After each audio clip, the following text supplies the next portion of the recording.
কথা কথা খুঁজেছি তোমায়,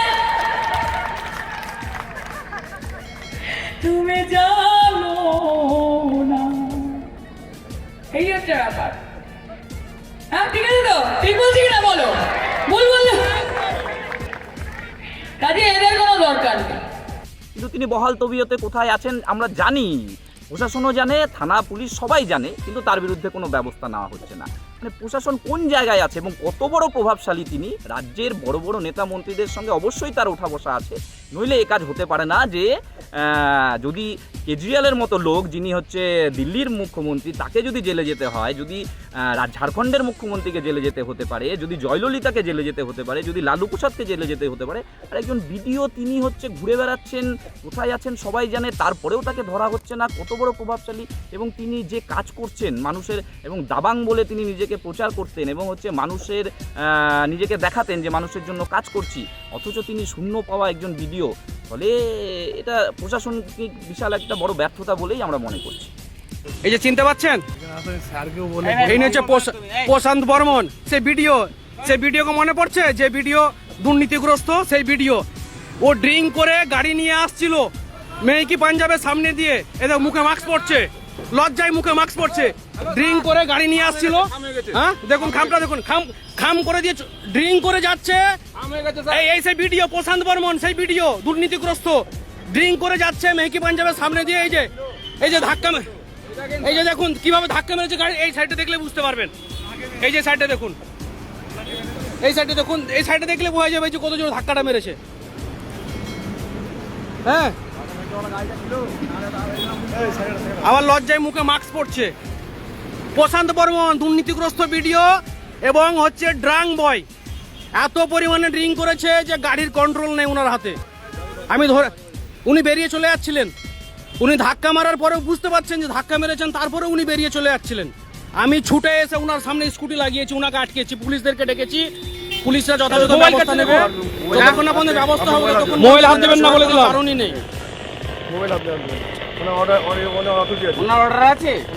আমি পাবলিক, আমি পাবলিক। হ্যাঁ ভিডিও করো, হ্যাঁ করো। এক এক করে বলুন, আমি আরে জামিন নেবে না নেবে সেটা আইনত ব্যাপার, সংবাদ মাধ্যমকে তো বলবো না। আর সংবাদ মাধ্যমে এমন ভূমিকা পালন করছে যে তারাই বিচারক হয়ে গেছে, তারাই পারলে আমাকে জেলে ঢুকিয়ে দেয়, এরকম অবস্থা। ভাই কতটুকু চোট পেয়েছো তুমি বলো, তোমাকে কতটুকু লেগেছে বলো, তোমাকে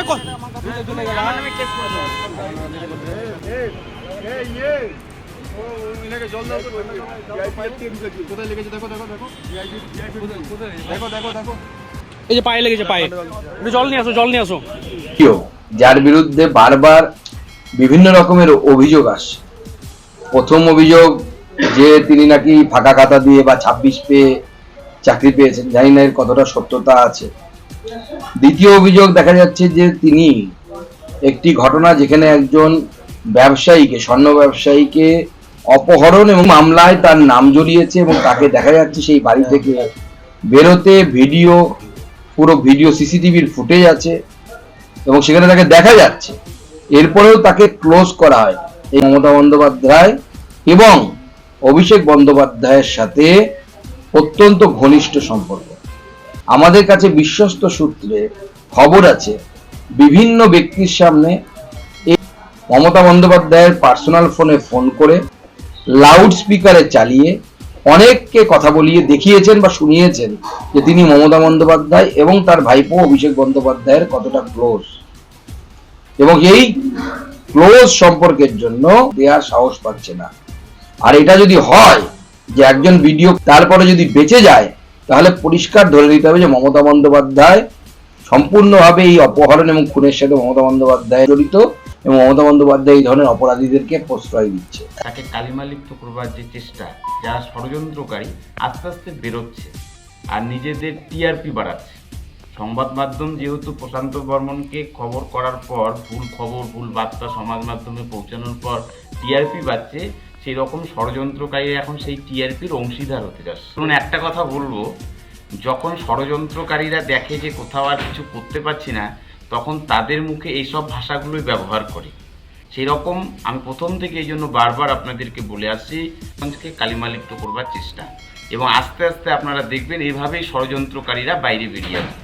ষড়যন্ত্রকারীরা তো নানান কথা বলবে, এই জন্য তো এখন দেখতে পাচ্ছেন যে এর আস্তে আস্তে ষড়যন্ত্রকারীরা বেরিয়ে আসবে, ষড়যন্ত্রকারী চক্রান্তকারীরা আস্তে আস্তে এভাবেই বেরিয়ে আসবে। আমি জাতিসত্তার কথা কখনোই বলিনি, আমি ব্যক্তিগতভাবে যেহেতু আমি শিডিউল কাস্ট কমিউনিটির রাজবংশী সম্প্রদায়ের ছেলে সেটাই বলেছি, এবং আমি এখানে কোনো কমিউনিটি নিয়ে কথা বলতে চাইনি। আমি চাই দল মত যেমন সবাই আমরা ভাই ভাই, সবাই আমাদের রক্তে সবার রক্ত সমান, ঠিক আছে? দেখুন, এটা সম্পূর্ণ মিথ্যা এবং গুজব। তারা নিজেদের টিআরপি বাড়ানোর জন্য বলছে, নিজেদের টিআরপি। প্রশান্ত বর্মনের নামে যারা চক্রান্ত করছে, ষড়যন্ত্র করছে, আজকে তারা আসছে, আস্তে আস্তে এভাবে সামনে সবাই আসবে। গতি নেই দিদি ছাড়া গতি নেই।